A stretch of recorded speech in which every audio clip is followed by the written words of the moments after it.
আমার প্রিয় কৃষক ভাইয়েরা, আপনারা দেখছেন আপনাদের প্রিয় কৃষি বিষয়ক YouTube channel agriculture helper Bengali. প্রিয় কৃষক ভাইয়েরা, আজ আমরা এই ভিডিওতে আলোচনা করব টমেটো চাষে যে সবথেকে ভয়ঙ্কর রোগ, সেটি হলো আর্লি ব্লাইট বা লেট ব্লাইট, অর্থাৎ জলদি ধসা এবং নাভি ধসা। দেখুন, এই ধসা রোগটি কিন্তু খুবই ভয়াবহ এবং মারাত্মক। যখন আপনার কোনো ফসলে এই ধসা রোগ অর্থাৎ ব্লাইট রোগ আক্রমণ দেখা যাবে, পরবর্তীতে খুব অল্প সময়ের মধ্যেই আপনার সমস্ত ফসল নষ্ট করে দেবে, আর যার ফলে কিন্তু আপনার ব্যাপক পরিমাণে ক্ষতি হতে পারে। তাই এই ব্লাইট রোগকে অর্থাৎ লেট ব্লাইট এবং আর্লি ব্লাইট একে আটকাতে হলে আমাদের আগাম পরিচর্যা নেওয়া প্রয়োজন, এবং যখন এর আক্রমণ হয়ে যাবে তখন আমাদের বিশেষ বিশেষ কিছু যদি আমরা ছত্রাকনাশক আমাদের জমিতে প্রয়োগ করি বা স্প্রে করি, তাহলে আমরা খুব ভালো রেজাল্ট দেখতে পারি। তো এই ভিডিওতে আমি সম্পূর্ণ বিস্তারিতভাবে আপনাদের সামনে আলোচনা করব কিভাবে আপনারা আপনাদের টমেটো চাষে আগাম পরিচর্যা নেবেন, বা আগাম কি ওষুধ স্প্রে করলে আপনারা এই ব্লাইট রোগের হাত থেকে আপনাদের টমেটো গাছকে রক্ষা করতে পারবেন, বা ব্লাইট রোগের আক্রমণ আপনার জমিতে হলে কিভাবে বুঝবেন, বা আগাম লক্ষণ দেখে কিভাবে বুঝতে পারবেন যে আপনার জমিতে এই ব্লাইট রোগের ছত্রাকের আক্রমণ ঘটেছে। তো সেই অনুযায়ী আপনাকে কিভাবে ব্যবস্থা নিতে হবে বা কি ওষুধ স্প্রে করতে হবে। তাই এই সম্পূর্ণ ভিডিওতে আমি অনেক ইনফরমেটিভ তথ্য তুলে ধরার চেষ্টা করব আপনাদের সামনে। তাই ভিডিওটি কিন্তু খুবই গুরুত্বপূর্ণ হতে চলেছে, ভিডিওটি মনোযোগ দিয়ে দেখবেন। আর ভিডিওটি শুরু করার আগে এখনও যদি আপনারা আমার চ্যানেলটি সাবস্ক্রাইব না করে থাকেন, তাহলে চ্যানেলটি সাবস্ক্রাইব করে পাশে থাকা বেল বাটনে ক্লিক করে অল নোটিফিকেশন অন করে নেবেন সবার প্রথম আমার চ্যানেলে নতুন নতুন ভিডিও পাওয়ার জন্য। তাহলে চলুন কৃষক ভাইয়েরা, ভিডিওটি শুরু করা যাক। তো প্রিয় কৃষক ভাইয়েরা, এই যে আমরা যারা টমেটোমের চাষ করছি, আমরা সকলেই কিন্তু জানি যে আমাদের এই টমেটোমের জমিতে যখন ব্লাইট রোগের আক্রমণ ঘটে থাকে বা হয়ে থাকে, তখন তাকে আটকানো কিন্তু খুবই দুঃসহ হয়ে পড়ে। কারণ এই ব্লাইট রোগ আমরা সবথেকে বেশি আক্রান্ত হতে দেখি আমাদের টমেটোমের জমিতে এবং আলুর জমিতে। তো সেখানে আমরা কম বেশি সকলেই এই ভয়াবহ মারাত্মক রোগ বিষয় নিয়ে খুব চিন্তিত হয়ে পড়ি। তো আজ আমি আপনাদের এই ভিডিওতে সেই সম্পূর্ণ বিস্তারিতভাবে তুলে ধরার চেষ্টা করব কিভাবে আপনারা এই পরিচর্যাগুলো নেবেন আপনাদের জমির, যার ফলে আপনাদের এই ব্লাইট রোগের হাত থেকে আপনাদের টমেটোমের জমিকে আপনারা রক্ষা করতে পারবেন। তো সবার প্রথমে আপনাদের যেটি করতে হবে সেটি হলো আপনাদের জমির মাটি শোধন। দেখুন, আপনারা যদি বিগত বছর যদি টমেটোমের চাষ করে থাকেন এই একই জমিতে, এবং সেই জমিতে যদি এই লেট ব্লাইট আর্লি ব্লাইটের আক্রমণ হয়েছিল বা হয়ে থাকে, তাহলে কি হবে, এবছর কিন্তু এই লেট ব্লাইট আর্লি ব্লাইটের আসার সম্ভাবনা অনেক বেশি। কারণ এর যে ছত্রাক, সেই ছত্রাকগুলো মাটিতে মিশে থাকে। পরবর্তীতে আপনি যখন টমেটোমের চাষ করবেন, তখন সেই ছত্রাকগুলো আপনার গাছের মধ্যে দিয়ে আবার পুনরায় চলে আসবে এবং আপনার ফসলকে নষ্ট করবে। তাই সবার প্রথমে আপনাদের যেটি করা প্রয়োজন সেটি হলো মাটি শোধন। আর এই মাটি শোধন করবেন আপনারা ট্রাইকোডার্মা ভিডি দিয়ে। আপনারা প্রতি 1 বিঘা জমির জন্য যদি 1 কিলোগ্রাম ট্রাইকোডার্মা ভিডি তৈরি করে নিয়ে আপনারা জমির মাটিকে শোধন করতে পারেন, তাহলে খুব ভালো রেজাল্ট আপনারা পাবেন। পরবর্তীতে দেখবেন এই লেট ব্লাইট বা আর্লি ব্লাইটের হওয়ার সম্ভাবনা অনেকটাই কমে যায়। এরপরে যেটি বিষয় সেটি হলো আপনারা যখন চারা তৈরি করবেন তখন বীজটাকে শোধন করে নেবেন।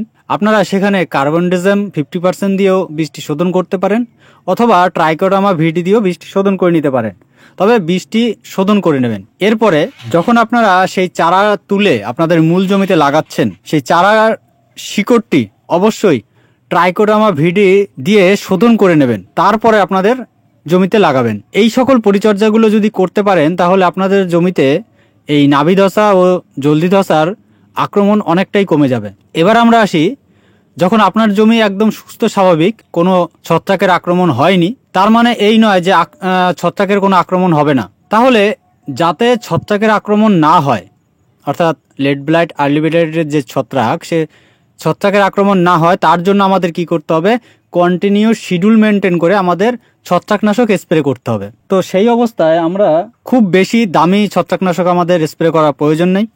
আমরা কম দামের মধ্যে যে সকল ছত্রাকনাশকগুলো স্প্রে করব সেগুলো হলো ম্যানকোজেব 75% গ্রুপের। আপনারা ডাইথেনিয়াম M45 বা ইন্দোফিল M45-এর যে কোনো একটি ছত্রাকনাশক নেবেন, প্রতি লিটার জলে 2.5 গ্রাম করে আপনারা গুলে স্প্রে করবেন। এছাড়া প্রোপিনেপ 70%, যেটি আপনারা বায়ারের অ্যান্টাকল নামে পাবেন, এটিকে আপনারা প্রতি লিটার জলে 2.5 গ্রাম করে স্প্রে করতে পারেন। এছাড়া আরেকটা করতে পারেন, সেটি হলো কপার অক্সিক্লোরাইড 50%, যেটি আপনারা টাটার ব্লাইটক্স নামে পাবেন। এটিকে আপনারা প্রতি লিটার জলে 4 গ্রাম করে নেবেন। এই যে 3টে ছত্রাকনাশক বললাম, এই 3টে ছত্রাকনাশক আপনারা ঘুরিয়ে ফিরে প্রতি সপ্তাহে একবার করে আপনারা স্প্রে করবেন। তবে মাঝে মধ্যে যখন আপনারা ম্যাঙ্কোজেবকে স্প্রে করছেন, সেই ম্যাঙ্কোজেবের সাথে স্টেপটোমাইসিন সালফেট 90% প্লাস টেট্রাসাইক্লিন 10%, আপনারা এটি বাজারে পাবেন জেইউ কোম্পানির স্টেপটো প্লাস। এটিকে আপনারা প্রতি 15 লিটারে 10 থেকে 12 গ্রাম করে স্প্রে করবেন। এটি মাঝে মাঝে স্প্রে করবেন, কন্টিনিউ স্প্রে করার কোনো দরকার নেই। তবে যখন আপনার গাছে ফুল চলে আসবে তারপরের থেকে আপনারা কপার অক্সিক্লোরাইডকে স্প্রে করা বন্ধ করে দেবেন, কারণ কপার অক্সিক্লোরাইড গাছের ফুল এবং ফলকে ঝরিয়ে ফেলে। এরপরে যদি আমরা আমাদের টমেটোমের জমিতে এই যে লেট ব্লাইট বা আর্লি ব্লাইটের ছত্রাকের লক্ষণ দেখতে পাই, লক্ষণ কিরকম দেখুন। ছত্রাকের আক্রমণ হওয়া যখন আমরা দেখি, তো সম্পূর্ণ গাছে যখন আক্রান্ত হয়ে গেছে সেটি কিন্তু অনেক পরে। ছত্রাক কিন্তু আপনার গাছে মোটামুটি 5-7 দিন আগেই চলে আসে। তারপরে সেটিকে যখন আপনার গাছে রোগের লক্ষণ দেখা যায়, লক্ষণ বলতে পুরো সম্পূর্ণভাবে আপনি বুঝতে পারবেন যে আপনার গাছে আক্রান্ত হয়েছে, তার আগে থেকেই কিন্তু আপনারা কিছু কিছু লক্ষণ দেখে অবশ্যই বুঝতে পারবেন যে আপনার জমিতে ছত্রাকের প্রবেশ হয়ে গেছে। সেই সময় আপনাদের কিছু যদি ভালো ছত্রাকনাশক স্প্রে করতে পারেন তাহলে আপনারা এই ছত্রাকগুলোকে দমন করতে পারবেন। তো আপনারা লক্ষণগুলো কিরকম দেখবেন গোড়ার দিকের পাতা হলদে হলদে হয়ে যায় এবং পাতায় দেখবেন কালো কালো ছোপ ছোপ দাগ দেখা যায়। এছাড়া আরেকটা ভালো লক্ষণ আমরা দেখি, সেটি হলো আপনাদের পাতার যে লোম থাকে, দেখবেন সূক্ষ্ম সূক্ষ্ম লোম থাকে, সেই লোমগুলো নর্মাল স্বাভাবিক গাছে দেখবেন শুয়ে থাকে, কিন্তু যদি ছত্রাকের আক্রমণ হয়, ছত্রাক আপনার গাছে চলে আসে, তাহলে সেই লোমগুলো আপনার দেখবেন সোজা হয়ে যায়। এই থেকেও আপনারা বুঝতে পারবেন যে আপনার জমিতে ছত্রাকের আক্রমণ হয়ে গেছে। তো এই সময় অর্থাৎ যখন এই ছত্রাকের লক্ষণগুলো দেখা যাবে প্রথম অবস্থায়, তখন যদি আপনারা প্রোপিনেপ 61.25% প্লাস আইপ্রো ভ্যালিকার্ভ 5.5% ডব্লিউপি গ্রুপের আপনারা বায়ারের মেলোডিও, এটি যদি প্রতি 15 লিটারে 40 থেকে 50 গ্রাম করে স্প্রে করতে পারেন তাহলে খুব ভালো রেজাল্ট দেখা যায়। এছাড়া আপনারা স্প্রে করতে পারেন সাইমক্সেনিল 8% প্লাস ম্যাঙ্কোজেব 64%, যেটি আপনারা বাজারে ইন্দুফিলের মক্সিমেট নামে পাবেন, এবং কার্টেবা কোম্পানির আপনারা কার্জেট M8 নামে পাবেন। এটিকে আপনারা ব্যবহার করতে পারেন। এটি প্রতি 15 লিটারে 50 গ্রাম করে।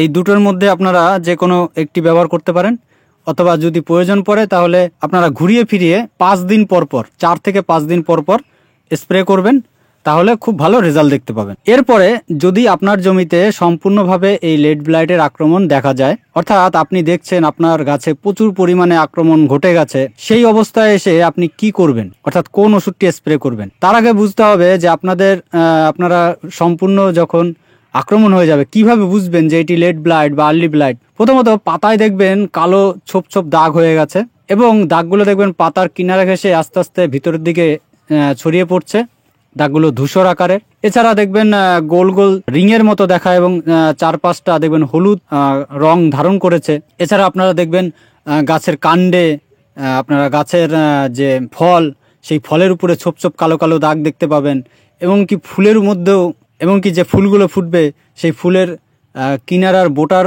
অংশেতেও অনেক সময় দেখা যায় এই আপনার লেট ব্লাইটের লক্ষণগুলো দেখা যায়। এবার এইভাবে আক্রান্ত হওয়ার পরে দেখবেন পাতাগুলো আস্তে আস্তে শুকিয়ে ঝরে যায়। তো এই সময় বুঝতে হবে আপনার জমিতে প্রচুর পরিমাণে এই লেট ব্লাইট বা আর্লি ব্লাইটের আক্রান্ত হয়ে গেছে গাছ। তো এই সময় আমাদের যে ওষুধগুলো স্প্রে করলে আমরা ভালো রেজাল্ট দেখতে পাবো, সেই ওষুধগুলোর মধ্যে আপনারা যেরকম অ্যামাক্টাডিন 27% প্লাস ডাইমেথামর 20.27% এসসি ফর্মুলেশনে আপনারা এটি বিএসএফ কোম্পানির জ্যাম্প্রো নামে পাবেন। এটিকে যদি প্রতি 15 লিটারে 40 ml করে ব্যবহার করতে পারেন তাহলে ভালো রেজাল্ট দেখতে পাবেন। এছাড়া আপনারা ব্যবহার করতে পারেন ডাইমেথামর 12% প্লাস পাইরোক্লোস্ট্রোবিন 6.7% ডব্লিউজি, যেটি আপনারা বাজারে কৃষি রসায়নের ফ্লিক্স সুপার নামে পাবেন। এটিকে যদি আপনারা প্রতি 15 লিটারে 40 গ্রাম করে ব্যবহার করতে পারেন তাহলে খুব ভালো রেজাল্ট দেখতে পাবেন। এছাড়া আপনারা ব্যবহার করতে পারেন ম্যাটিরাম 55% প্লাস পাইরোক্লোস্টোবিন 5% WG। এটি আপনারা বাজারে পাবেন বিএসএফ কোম্পানির ক্যাব্রিও টপ নামে। এটিকে আপনারা প্রতি 15 লিটারে 50 গ্রাম করে ব্যবহার করতে পারেন। এছাড়া আপনারা ব্যবহার করতে পারেন ফ্লুপিকোলাইট 5.56% প্লাস প্রোপোমোকার্ভ হাইড্রোক্লোরাইড 55.6% SC, যেটি আপনারা বাজারে বায়ারের ইনফিনিটো নামে পাবেন। এটিকে আপনারা প্রতি 15 লিটারে 45 ml করে ব্যবহার করতে পারেন। এই যে ছত্রাকনাশকগুলো বললাম, অর্থাৎ Zampro, flicks super, Cabrio top, Infinito, এটিকে কি করবেন, আপনার ফসলে অর্থাৎ টমেটোমের ফসলে যখন দেখবেন প্রচুর পরিমাণে আক্রমণ ঘটেছে এই লেড ব্লাইট বা আর্লি ব্লাইটের, তখন আপনারা এই ছত্রাকনাশকগুলোকে ঘুরিয়ে ফিরিয়ে 3 দিন পর পর আপনারা স্প্রে করবেন। দেখুন, এই ছত্রাকনাশকগুলো বাজারে একটু দাম বেশি, তবে এর রেজাল্টও খুব ভালো। আপনারা যদি ঘুরিয়ে ফিরিয়ে 3 দিন পর পর এটিকে মোটামুটি 3 বার স্প্রে করতে পারেন, তাহলে দেখবেন সম্পূর্ণভাবে আপনারা এই ছত্রাকের হাত থেকে আপনাদের টমেটোমের গাছকে রক্ষা করতে পারবেন। অর্থাৎ যে সকল নতুন পাতা তৈরি হবে টমেটোমের গাছে, সে পাতাগুলো দেখবেন একদম ছত্রাক মুক্ত থাকবে। তবে যেগুলো আপনার নষ্ট হয়ে গেছে সেগুলো তো আর রিকভারি করা সম্ভব নয়। তবে এই ছত্রাকনাশকগুলো একদম বেস্ট ছত্রাকনাশক আপনার এই লেড ব্লাইট, আর্লি ব্লাইটের জন্য, বিশেষ করে টমেটো এবং আলুর চাষে। তো আপনারা এইভাবে এই রুটিন অনুযায়ী আপনারা এই টমেটোমের জমিতে এই ছত্রাকনাশকগুলোকে স্প্রে করতে পারেন। তো প্রিয় কৃষক ভাইয়েরা, আশা করছি আমার এই ভিডিওটি থেকে আপনাদের কিছুটা উপকার আসবে। আর যদি ভিডিওটি ভালো লেগে থাকে তাহলে ভিডিওটিকে একটি লাইক করবেন, ভিডিওটি শেয়ার করবেন, আর কিছু জানা থাকলে অবশ্যই কমেন্ট করে জানাবেন। তাহলে আজ এই পর্যন্তই, দেখা হবে পরবর্তী ভিডিও।